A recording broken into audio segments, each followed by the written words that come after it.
We face the rise of nationalist movements, of populist movements, some authoritarian tendencies, fear of immigration, fear of globalization, any number of challenges that are shaking the foundations that have built the societies that we know. And so what we wanted to do for this conversation was bring a few perspectives together from around Europe to hear what people are seeing in their societies, seeing in their neighbors, and get a sense of where we think we are as a West and where we think we need to go. To moderate this conversation, we are delighted to have Damir Marusic, who is with the American Interest, and we have a distinguished group from the United States, from France, from Hungary, and also French-American, I guess, at this point. So a good cross-section of people who've written and studied these topics. So let me turn it over to Damir to get us rolling here. Hello. Thanks, everyone.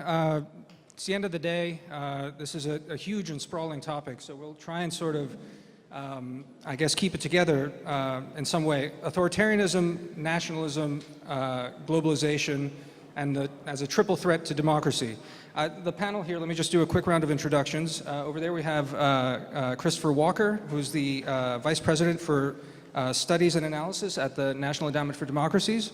Next to me here is Benjamin Haddad, who's a fellow at the Hudson Institute, who specializes in transatlantic relations and European affairs. Next to Christopher is Zsuzsanna Szilágyi, who's a former Liberal MP in Hungary and is currently a fellow at the Institute for Human Sciences in Vienna. And next to her is Pierre Lelouch, who is a former French MP. He is a member of Les Républicains, and he was the former Secretary of State for Foreign Trade and the former Secretary of State for European Affairs. I really want to get this into discussion mode as quickly as possible, but I just wanted to sort of, because this is such a sprawling topic, maybe put down a couple of comments about this. I want us to be mindful about terms, because when we talk about such big subjects, it gets really easy to sort of automatically think and talk about these things. So, you know, the topic says the challenge is the triple threat to democracy. But really, I think what we're talking about is liberal democracy, because, and we'll discuss Hungary later, Viktor Orban himself would say he's a Democrat, but an illiberal one. So the question that sort of falls out of that is, what do we really mean when we talk about liberalism? And this is, again, across cultures, across the world, it becomes sort of a vexed question. But I think we can sort of agree that what we really mean here is the sort of basic rights: free speech, freedom of religion, property rights, freedom of assembly, freedom to vote in and out government. But the challenge here, and this is something I'd also like to discuss with you guys, is really, has this core group of values that we say we all agree on, has it been expanded beyond these core liberal values, and what are the political consequences of that? Immigration is one that springs to mind, and hopefully we can return to that. And then on the other side of the equation, I'd really like all of us to be mindful about the term authoritarian and what we really mean when we talk about that. Hopefully we can explore that a little bit in this panel. Obviously, we look at China, which has absolutely no pretensions to democratic legitimacy and is as repressive a regime at this point, I think, as you can find. Russia is growing increasingly repressive as time goes on, as the Putin regime sort of entrenches itself, but still, paradoxically, it relies on this fig leaf of democratic legitimacy. But then the gray zone, and this is where I think we're going to be spending a lot of the time here, is the rest of the West and Europe, where you have this upswing in populism, I guess is one term that people like to throw around. Is Viktor Orban an authoritarian? Is he one yet? Will he be one? How about Salvini in Italy? Would the Front National be an authoritarian power were it in government? What about AfD in Germany? So in any case, that's sort of overall questions. Chris, let's start with you. Do you see the authoritarian challenge as something concrete and coherent, or is is there a different way to think about this? Is there something else that's maybe eroding the support for these values that we've talked about? So thanks so much, Damir, and I just make a plug for the American interest. Since, Damir, you didn't get an introduction, it's really worth taking a look at. They're doing some terrific pieces on precisely these sorts of issues. I think given the title of this session and how vast some of the terrain is, I might just frame things in a way that gets at what I think is a terribly important part of the globalization aspect of this. It's also very relevant to the authoritarianism aspect to it, and I would suggest at the end it's probably also relevant to the nationalism aspect, and that's just how profoundly the information environment has changed over, say, the last decade. And so Foreign Minister Linkevicius made the observation that essentially for democratic societies and democratic citizens to be able to function and be resilient, they have to have an informed understanding of the world. And I don't think he was suggesting some of the benefits that have come from the information explosion of the last decade. We enjoy enormous convenience in the commercial realm, in the entertainment realm, and this can be quite a wonderful thing. I think what's really changed so dramatically, and this has come up in earlier discussions here in Georgia in the earlier part of the day, it's how profoundly what we understood to be the traditional media, how that's changed, let's just say over the last decade and a half, roughly, in the sense that the relative extent to which professional editors help citizens of democracies understand the world has shrunk at precisely the same time that these very powerful information tools, first and foremost social media, but not limited to it, have emerged as the major way in which people share information about civic affairs and policy, including in Georgia, where Facebook has become such a powerful instrument. It's essentially, as it is in many parts of the world today, it's tantamount to the internet, and it's a principal method of communication. I think what we fail to appreciate, and many of the people in the room here know this better than most, General Hodges, Edward Lucas, I see them sitting there, they know this as well as anyone. I think what ordinary consumers of news haven't come to grips with is the degree to which algorithms will drive certain voices on the one hand. It tends to privilege things that are clickable and not necessarily healthy, but this is now the world we live in. And so I'm just making this observation because the saturation, the relentlessness of information, the degree to which malign actors can participate in the shaping and the momentum of this information is, as far as I can see it, and I've looked at it a bit, and nobody really had their arms around this a dozen years ago or 15 years ago, certainly not the extent to which we'd be confronting it now. If they did, they weren't being vocal enough to prepare us at the time. So I think this is something that has sorted out segments of our democracies in ways that makes us more tribal.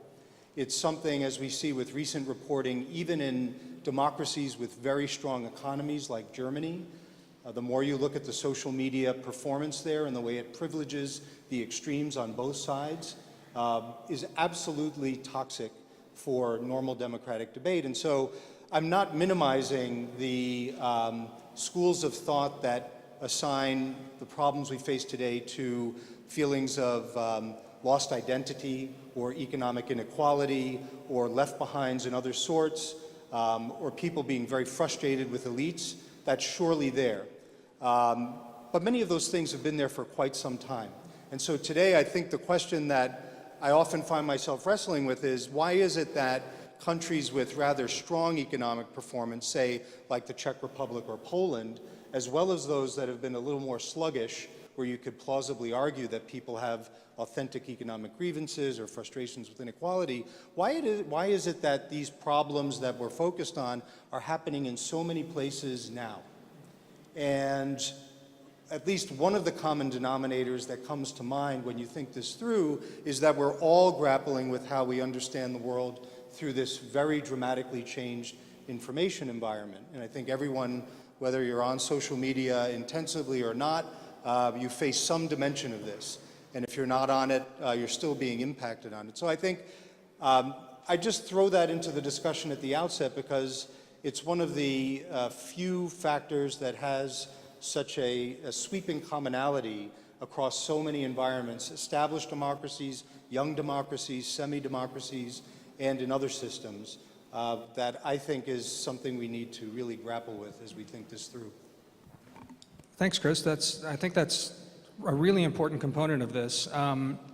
But at the same time, I mean, this is not actually a counter to it, but the question arises is how does one, cope with this new environment?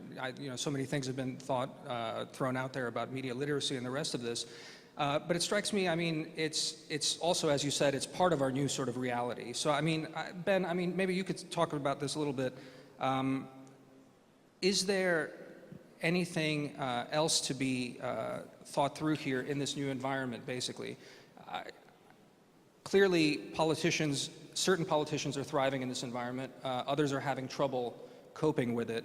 And surely there are other sort of real grievances underneath all of this. It's not just merely the fact that our reality is being shaped by this media, or is it? What do you think? Thanks very much, Demir. First, thank you to the McCain Institute for organizing every year this fascinating conference. And I'm very glad to be moderated by my editor at the American Interest, which is a great magazine, Demir, so I know he'll ruthlessly cut me if I'm too long or veer off course. Yeah, I agree with everything Chris said, but I think I'll give maybe a complementary perspective to this. Because I tend to think in general that technology is neutral, and it's what we do with it, right? It reinforces deeper underlying trends. It's fascinating if you look at when the printing machine was invented, you have all these texts saying this is great, it's going to lead to an area of education and tolerance, and then we had a century and a half of religious war because it also promoted different religious sects and texts, etc. I came across a funny text by Victor Hugo, the French poet and novelist from the 19th century recently, where he's talking about the first planes, and he said, this is incredible, it's going to erase borders, we're not going to have wars anymore, every people is meet one another, and obviously the first real industrial use we made of planes was for the war. So the question I ask myself is, we do have this this proliferation of conspiracy theories, alternative facts in news, and populism online that spread through social media. But the deeper question is why you're so sensitive to it. Why don't they want to listen to more mainstream news? Because they know they're listening to conspiracy theories. When you go to listen to InfoWars in the United States, you know it's InfoWars. You know it's outside the mainstream. You're not going to be able to push back by tweets by the White House or the State Department against this, because precisely people don't trust the elites anymore. They don't trust the institutions, and they have a feeling that these institutions have failed them. And I think this is something that we, without giving in who we are and our liberal open principles, we do have to face this reality that if you look at the United States, for example, right now, the popularity and approval rating of the media and the Congress is at its lowest since World War II. And this explains to a large extent what we're currently going through. And I think it's important to talk about it here, including in Georgia, because it is a foreign policy issue. Fixing the West is the first step to fixing our foreign policy, to keeping a united and strong stance against Russia, for example.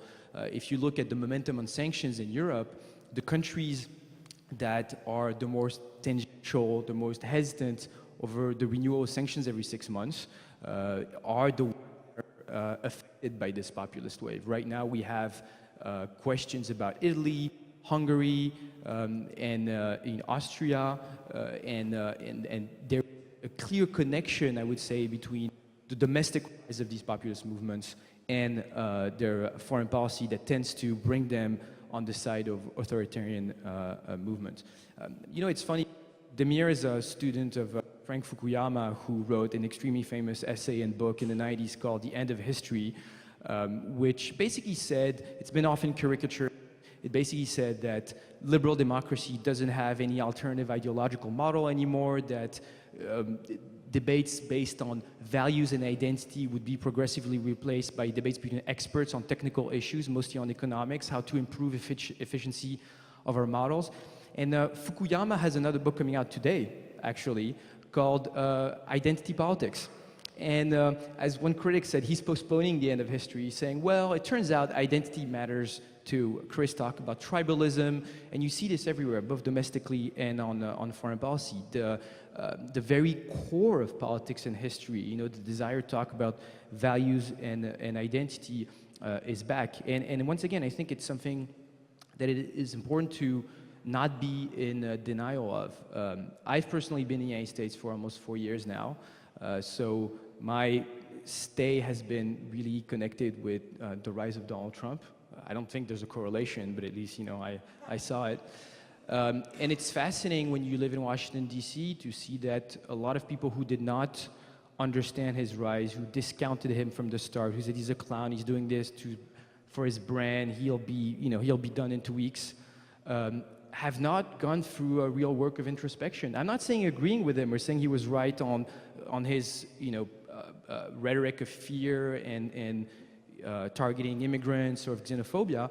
However, you know, you have to ask yourself what brought the country to trust him and to go to a discourse that was so outside the mainstream of both the Republican and Democratic Party. And I think we're spending a lot of time talking about foreign interference, talking about fake news, and not enough about what's going on in the country that could have fostered that kind of anger. And so I would just mention 2 issues, I think, that have fostered this. The first one, as you said, and I think it's key, it's immigration. And I think it's really extremely important for liberals and moderates to be able to talk about immigration without giving in to the temptation of xenophobia or racism, because it is not who we are, but at the same time look at some very concrete policy aspects of it. If you look at the data right now in our Western democracies, in the UK, France, Germany, the United States, you have something like 15% basically of foreign-born. Half a century ago in the 50s and 60s, it was 6 or 7%. So something did change. I'm not saying it's negative, but there has been a change, and it has to be reckoned with, and we have to think harder about how we integrate. In the case of Europe, it is generally a population that comes from a very different cultural background from Europe. Once again, you will not hear me say that it's a negative, but it is something that deserves a serious conversation over integration and culture. And I think the second aspect of this immigration debate that comes completely, related to the backlashing against globalization and openness is this feeling of powerlessness. If you look at the way Europeans have handled the refugee crisis, you can see it. I wrote about it at the time, saying we should be open to refugees, we should be generous. It's a consequence of a humanitarian disaster in Syria. However, there is a sense that there was a complete helplessness from political leaders. The refugee crisis that came in the last few years could have been predicted. It was the result of a crisis that had been fostered in years. First, we didn't do anything in Syria, but even beyond that, there wasn't a serious conversation about, well, what are we going to do the day we have these wave of refugees coming to our shores? And when Merkel made her decision, whether you agree with the decision or not, it was not a thought-out strategic decision. It was a decision under the influence of events. She submitted to events. And I think if you're a citizen, even if you agree with what Merkel did, you do have this feeling that no one's in charge, that there's not a real policy. And so even if we want to be generous, we have to be able to show that this is thought of and under control. And I would say the second main issue, and I'll finish here, because it goes a little bit beyond what we talk about here, but clearly the question of economics and wage stagnation. I think it's very striking in the United States over the last 20, 30 years that a small minority of people have been doing very well, but that's average wages for most people have stagnated and not declined in real terms. And I think it's positive that we do see emerging this conversation a little bit. You know, if you look at the United States, there's something interesting going on the Democratic side. You have left-wing populists. I think their solutions are generally wrong, but the fact that they're at least bringing these issues to the fore, coming with radical new policy proposals like universal income, I'm skeptical of this, but I think these are, if there's something positive that will happen from this populist movement, is maybe broadening the spectrum of conversation and at least realizing that we can't go on like this and continue and have these conversations. Once again, this is not necessarily a foreign policy issue, but if we want to keep a strong European Union, a united West, successful and healthy NATO, we have to go through these debates and can't ignore them. The two are completely intertwined. Thanks, Ben.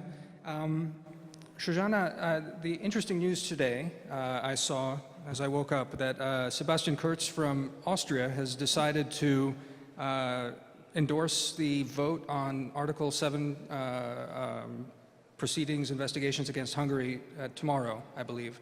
As I understand it, the report that is targeting this is about, treatment of minorities and freedom of speech, so very sort of narrow on these again, core values of Europe and core liberal values. But I'd like to ask you again, sort of what we were getting at earlier. This is also a question of politics.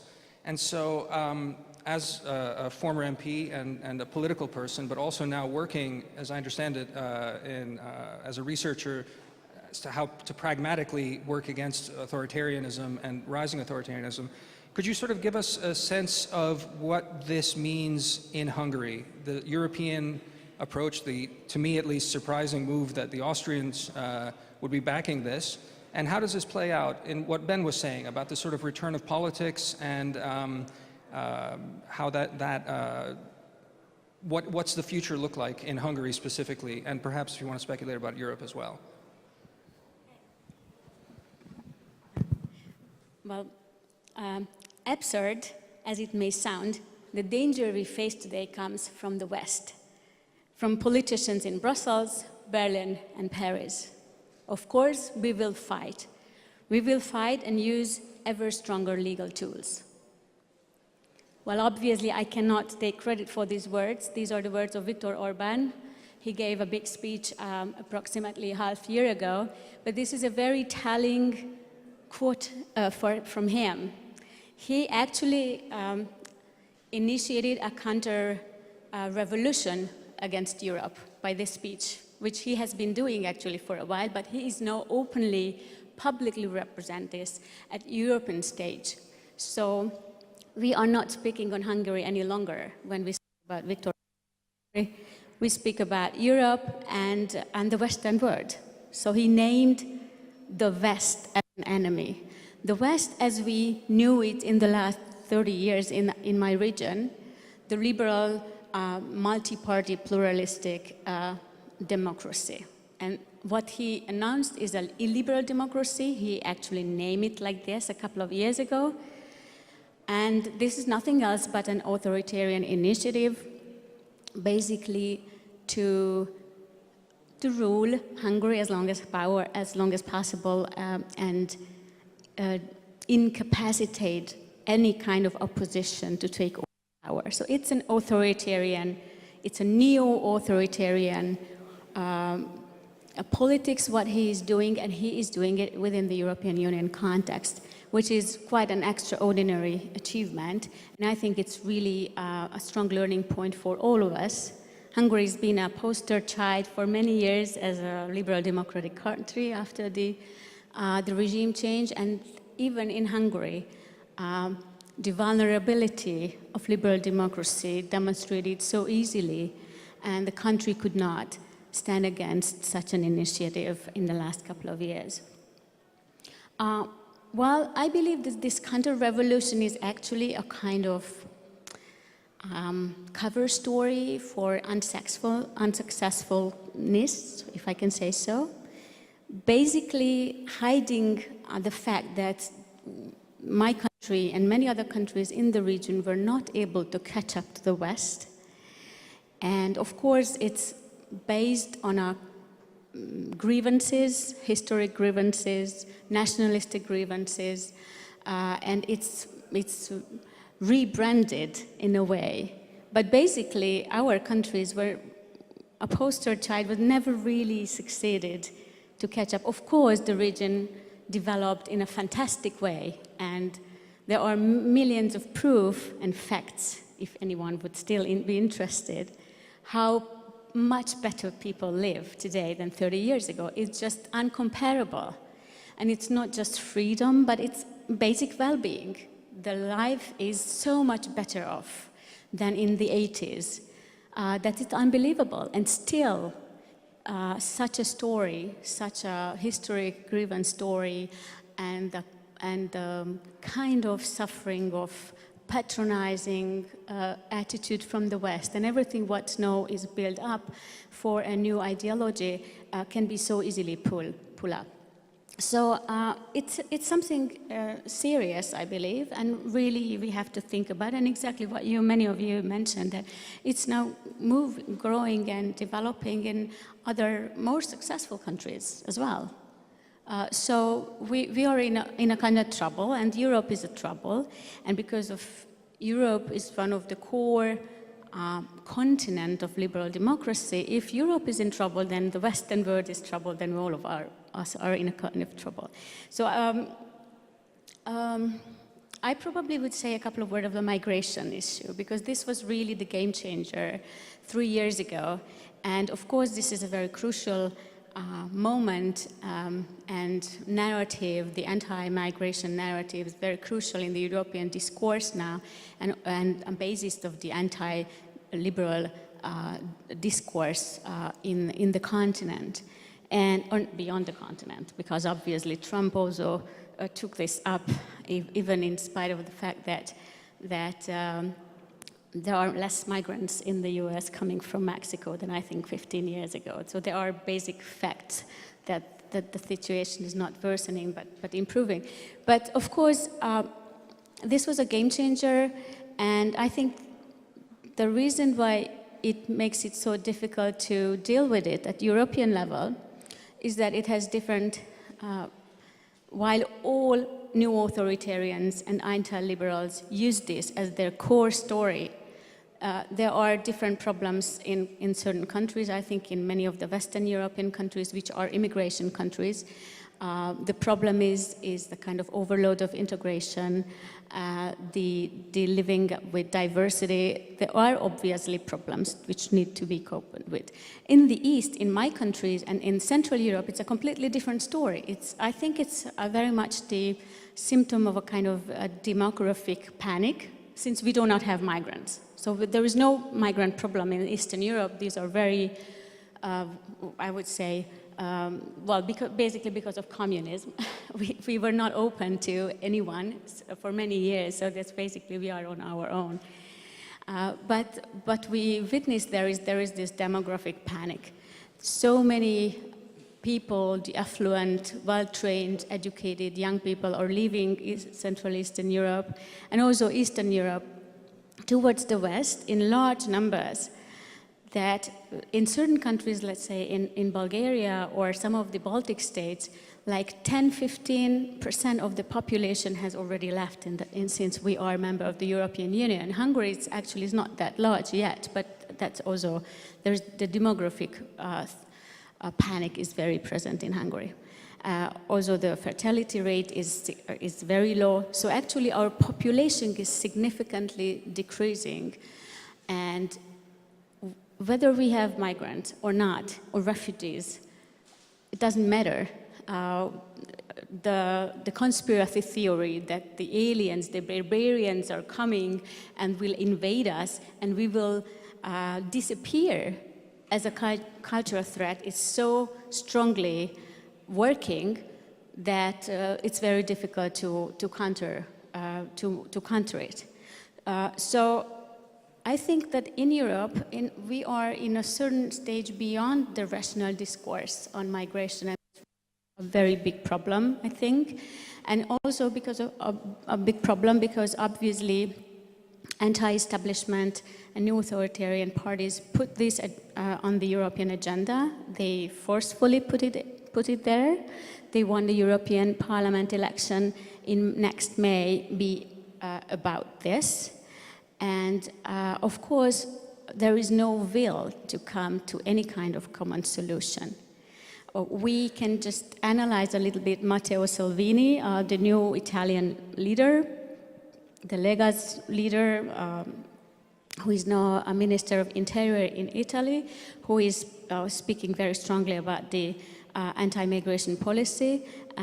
But if we look at the numbers, Italy, in the last couple of years, decreased significantly the people who are offered asylum in Italy. So basically, they pushed incoming refugees further, basically, to Germany. And there is little interest in Italy to make a common European politics, because what is important for him, and for example for Viktor Orban, to saying the closing in, the only politics which they say would work. But of course, it's not it cannot solve the whole migration problem. So it might be a part of that, and I think we should consider certain truths of, how we regulate migration and asylum and everything. But I'm afraid we are beyond the rational discourse point, and of course that's a big problem. And I think until we can put an alternative story into the core of the European discourse, then I think we are in trouble. Here, I see her shaking her head at some point there, but Yeah. let me just ask you before, you've been in politics for a very long time, since the 1990s, so you've seen politics in Europe develop, change. On the one hand, when you look at this, everything Shoshana said is one thing that she alluded to is that Viktor Orban is now making a play within the European context for a politics of Europe, a new kind of conservatism on the European level. And we haven't had this kind of democratic agitation on the European level since really Maastricht, on the one hand. And yet, on the other hand, it kind of feels ugly, like we're at a different time in history now. Could you react to that? I mean, give us some perspective with your experience on all of that? Well, thank you. I will try to do this. First, I have 2 or 3 remarks to make. One, today is the September 11th. I remember vividly. I also remember vividly that at that time, it was France and Europeans who activated Article 5 of NATO, something which should strike us when you hear the American president today say that NATO is obsolete. By the way, I found it amusing to see an American Undersecretary of State promising enlargement to Georgia at the very time when the US president is no longer interested in NATO. It was like hearing this morning the British ambassador making a plea for EU enlargement while his own country is leaving the EU.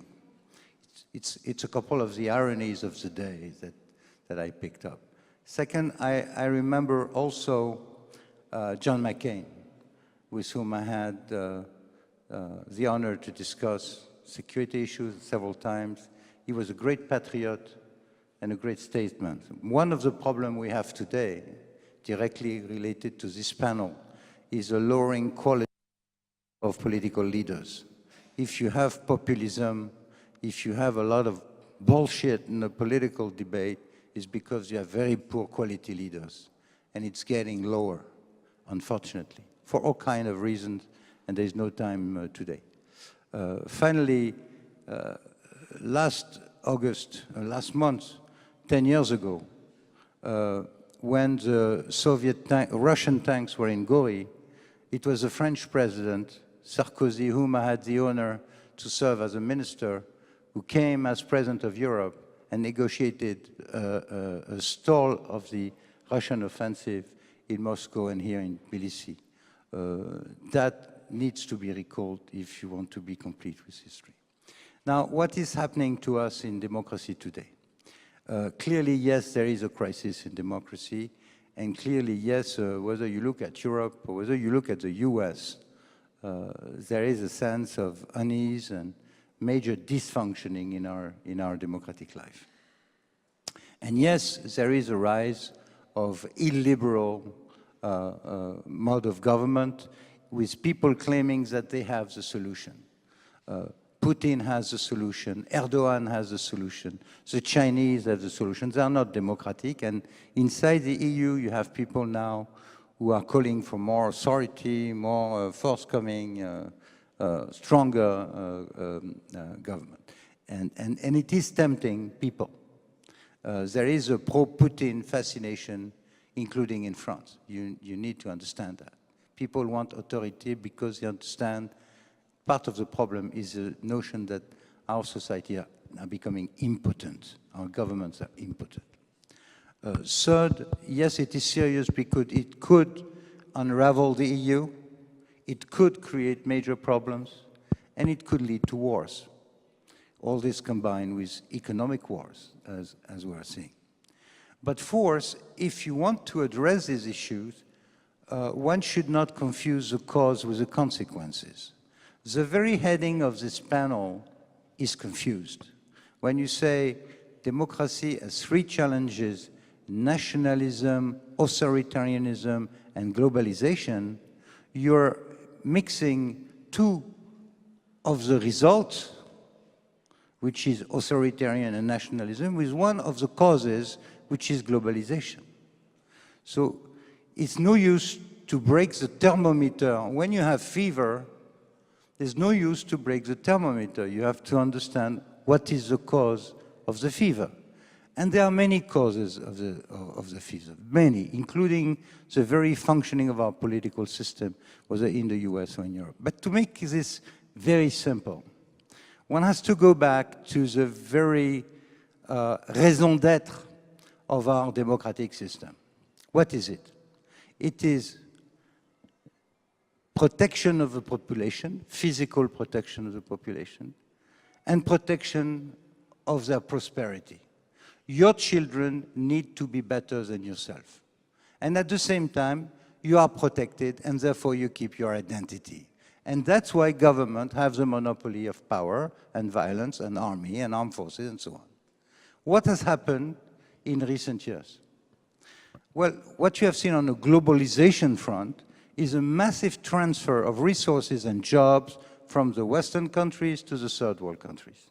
And a relative improvement of level of life for billions of people in Africa, in Asia in particular, and so on, but a stagnation and lowering of standard of living for the middle class in the US as well as in Europe. And so the notion that your children will live better than you is gone. And people are frustrated and they are angry and they accuse right and left political parties who've been there since the war to be responsible for their impotence. And they also accuse Europe, and in a way it is true because Europe actually controls the decisions that you can make. And yes, governments are impotent because not only they have Europe, they have the World Bank and they have IMF, but they also have multinational companies now that are even more powerful than many of our countries. You cannot legislate on GAFA. Germany doesn't want us to tax GAFA, for example. We'd like to tax GAFA, but we can't. We would like to trade with Iran. The US makes it impossible for us to trade with Iran. So where is sovereignty in all of this? So yes, globalization is one of the major causes with all of its facets. The other thing that threatens the relevance of a state is what is happening on the security front. When you have terrorists killing people in the middle of Paris, when they hit the towers in New York, you have a sense of vulnerability that you've never encountered before, and again, a sense of powerlessness of the government. And now comes immigration, something I've written about exactly 25 years ago, describing exactly what was going to happen, because in demography, you know 2 generations in advance the changes in the world. So we know since late 1990s that Africa, for example, will double its population in 2050 to 2.5 billion people. Now, if the Africans do not produce jobs for the 600 million people who will be under the age of 15, 20, between the age of, 15 to 24, these people will move to Europe. We knew that all along, and it's happening, okay? We failed in our development policy, the African countries failed in their development policy, and now we see a wave of people coming. In 2015, there were 1.5 million because Madame Merkel decided to open the doors. My colleague here says that the numbers have been lowering. It's wrong. The immigration continues and will continue. In my country alone, we receive every year 200,000 legal migrants, legal, and 100,000 asylum seekers demanding asylum papers.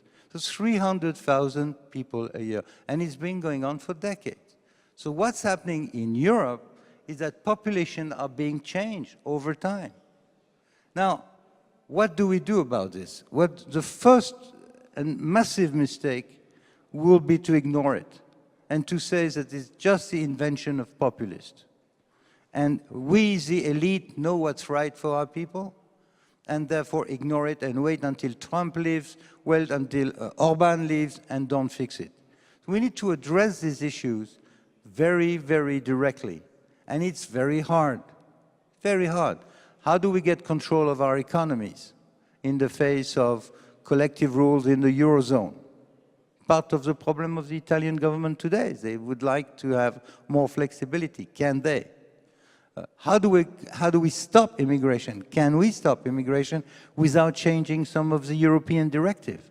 I mean, the reality is that in the national parliament today in Europe, you cannot change immigration laws unless you change European directive and the jurisprudence of the European Court of Human Rights.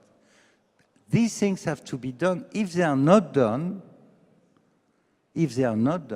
you will see the continuing unraveling of the EU, the continuing rise of political parties that you don't like, that I don't like, and the continuing weakening of mainstream right and left political parties. And at the end of the day, what you have is a completely dismembered European political scene. So it's about time that we address the issue to the root cause, not to the consequences. The issue is not populist. The issue is not Salvini, is not Orban, is not Madame Le Pen. Is the issues that they are using and that we have not been able to resolve.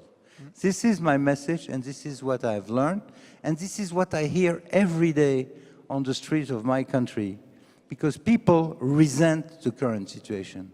Let me just give you one example.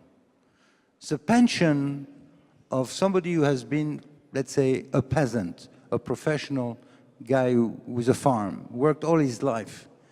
The pension in his life at the end of 42 years will be 650 euros a month.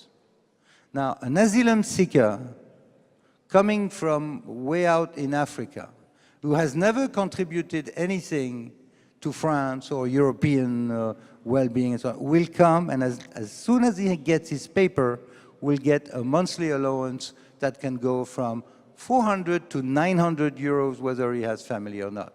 And the law now provides that he can bring his family immediately. So that is a situation that many people find intolerable. And this is a situation that, if it is not fixed, will bring disaster. Now, it may be not nice to say this here as directly as I do, but you know, I've been there, I'm on the field, and I know what I'm talking about. Even though it's maybe unpleasant, the fight, contrary to what Mr. Macron says in the next European election, is not between Macron and the good guys versus Orban and Salvini, the bad guys. The fight is, how do we resolve these issues, which are the core of the survival of the European Union? Thank you, Pierre. That was a lot, and lots to chew on there. It's getting a little late, and I'd like to call on the audience. We have two here. Is any microphone around? Okay, here we come. Let's just take these two at once, and then whoever wants to take it, address it to someone if you have a specific question, please, and introduce yourself. Yes. Hello? Here? Hello. Yes, Mamuka Kudava. I'm currently visiting fellow at Columbia University in New York. My question, thank you for a very interesting discussion. A couple of names were mentioned, Fukuyama and other theories. We can also add Huntington's Clash of Civilizations or others. Joseph Nye wrote about soft power and diffusion of power, which you all speakers described well why it's happening, what it's happening in Europe and in the West. My question would be to all of you, what are the main similarities and differences, what's happening in terms of this populism rise in US and in Europe? Why I'm asking? Because firstly, US is a country, EU is not. That's why we have so many problems with directives or different policies in Europe, but also in terms of different concepts of integration, right? We all remember this World Cup debates, whether it was France who won or Africans won. In many parts of America, integration is all about keeping identities, while in France it's more different type of integration. So how we should tackle it, if we should tackle it together in the West, or there should be different policies in US and in European Union? Thank you very much, sir. Can you pass the microphone back there? So we just get two questions at once and we'll take them in order. Thanks. My name is Deborah Wild, and it's for the Hungarian panel member. A Georgian colleague of yours earlier today, when asked about how to fight these destabilizing forces, these anti-democratic forces, whether they're coming from the outside or inside, his answer was to fight and eradicate poverty. You've outlined how Hungary has made great economic progress with a rather limited immigration problem. What would you advise your Georgian colleagues? So if you have advice, and what would it be so that Georgia down the line wouldn't find itself in the same predicament that Hungary is today? As unimaginable as this might be today, that 10, 20 years down the line, they have the same issue with a neo-authoritarian tendencies that you have today in Hungary. Okay, great. I think Ben and Chris, if you would take that first question. Ben, you've written specifically about the integration question, even on the World Cup. And Chris, I'd like sort of maybe some thoughts about America specifically, and what I would argue, maybe I imagine you might agree, the American capacity for sort of regeneration and rejuvenation on these things, the sort of, call it the American exceptionalist difference in a lot of these things. So I don't know, Ben, do you want to start? Sure, thanks. Well, 2 points. I mean, the first one is I'm struck by the similarities between the United States and Europe in many respects. The discourse is the same, coming from populist leaders, borders protection, economic and cultural protectionism.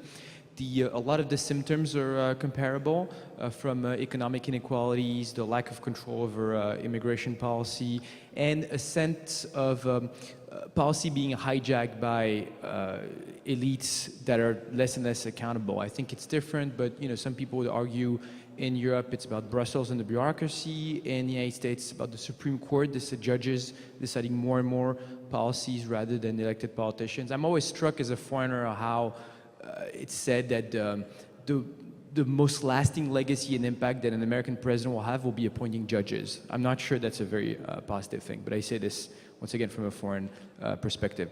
On the question of integration, I do think the US model has historically been very successful, but I'm a little troubled by a trend that I don't think represents the majority of what American wants, but that is very represented among some of the elites, which is a focus on identity politics, on fostering tribalism. And America has always been very successful at creating unity out of diversity based on a sense of patriotism, a common attachment to institutions, to the Constitution, the history. But now there is a tendency to focus more and celebrate more what differentiates people than what unites them. And yeah, I have been struck at the way the French victory at the World Cup has been analyzed by some milieu in the United States on saying it's an African team, which is ironic because the players themselves don't claim this. They've repeatedly said they were very proud to be French, but they're being essentialized through their origins. I think it's a dangerous trend. I don't think it's positive for democracy. I don't think you can have universal debate if you say that a person of a certain gender or race cannot understand an issue, is not allowed to talk about an issue. And this is coming slightly in Europe, but I don't think we're there yet. The only way forward is to be able to build a sense of nationality and citizenship that's universal, that's not linked to where you come from, but rather what you want to embrace and how you embrace the values, institutions, and the history of the country that welcomes you. So I think focusing on what the democracies can do to self-correct is critically important, because even if you accept the premise that the underlying issues relate to frustration with elites, immigration, inequality, we have to find some way to solve it.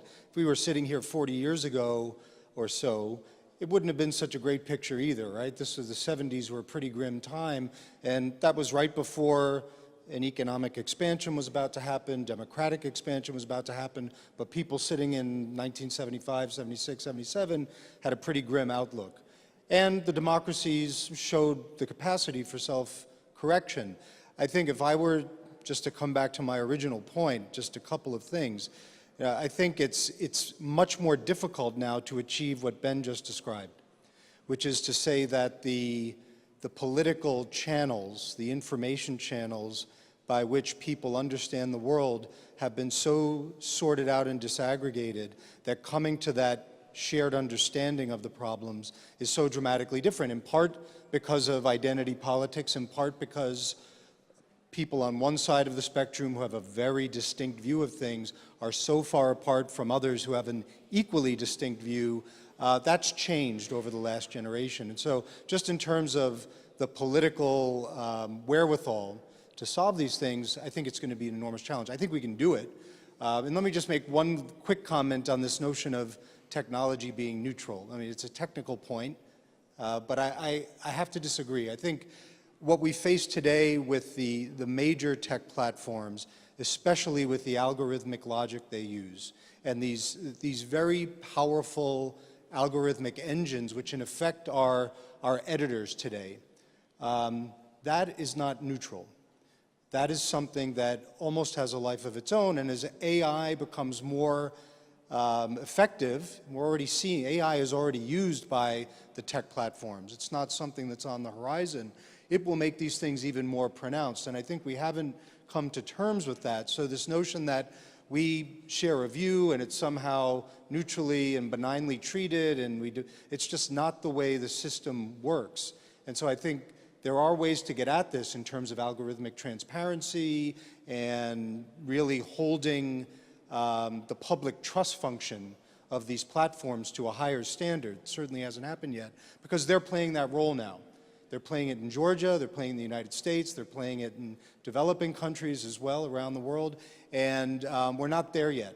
But I think, again, it's not to discount any other factor or driver of the problems we've been discussing, but this is a shared feature throughout all of our societies that we really haven't come to terms with yet.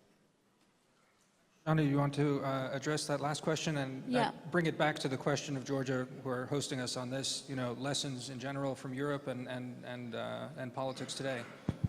Well, definitely. I think that what we are facing everywhere is more than just a migration threat, which is real in Europe.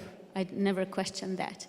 But the problem is that it's linked to demographic panic, the technological panic, climate change panic. It's too much related to everything what we are afraid of from the future, and everything what we don't have the answer yet. And that's what it makes so incredibly complicated to discuss and find solutions. But for Georgians, because in what we really face as problems are much more global than just our local problems or your local problems. We don't have to find the solutions on our own. So what I'm proposing is a kind of strategic cooperation with everyone who is serious and like-minded, because we do have to find out a positive agenda for the future, for the Western world, for Europe, for the US, what we are missing at the moment. We have to do it together. And we have to, I think several people today at this stage told already that you have to find you don't have to necessarily agree on every question, but have to find the ones where you agree and then build alliance on that. And I think we missed it in Hungary. We are a highly polarized country by now. It's really very bad state, but that can avoid, and our task in Hungary will be to build up again. Well, I think we're at 6 o'clock. Oh, sorry, please, go ahead. Before we all go, I would just like to make one final remark. One is to completely agree with you, Christopher, about the importance of technology as we move ahead, because more and more these divides in our societies will be exploited and made much stronger by social networks. There was a study published in France in the last few days about Muslim networks in France, reaching millions of people, and it's a way of expansion of the worst, most backward, dangerous form of Islam, Salafist Islam, through social network, reaching millions of people every day. So if you target the right people, you can turn a country into opposite camps, with communities fighting each other. And I'm very, very worried about that, because nobody is in control of these machines. Nobody can regulate them. Parliaments are powerless, and we cannot control the GAFA. And it's a very serious problem. And in theory, technology is neutral, but it does give capacities that are going to wreck our democratic system if we don't urgently control it. That's a major, major source of concern. Second, if there are many similarities, and you are right, between Europe and America on many of these so-called populist moves, middle class, immigration, and so on. One key difference on immigration is that the immigration we're getting in Europe is Muslim, and the immigration you're getting in the US is not. And that changes everything in terms of integration. People coming from Guatemala, El Salvador, or Haiti, when they reach New York, the only thing they want is greenbacks. They want dollars. And they want to integrate, and they want their children to become American. When you're dealing with Muslim people coming from North Africa and Black Africa, sometimes you have integration through the girls, because the girls want freedom. But a lot of the cases, what you have is frustration and separation. People like Paul Collier have written major books on the subject, and the larger the diaspora, the bigger the difficulty to integrate. So let's not hide behind our fingers. This is a massively difficult problem that the US doesn't have, that we have. So when I hear lectures from the US on how the French should integrate or not the Muslim, I laugh. And when I see President Obama talk about the French soccer team in Africa, I find it very offensive, because the kind of stuff he's saying, and the liberals in America who are rejoicing to see an African team, is the kind of stuff you see on the extreme right in France, who are saying, don't we have enough white players that we need to have a black team? This is the kind of stuff you hear on the extreme right in France. And ironically, this is the argument used by Obama and the liberal in the US. So there's a complete misunderstanding of what's at stake on the two sides of the Atlantic. So let's stop lecturing each other on this. It's bloody difficult as it is. Yeah. Thank you. Thank you very much, everyone. A really round of applause for this panel.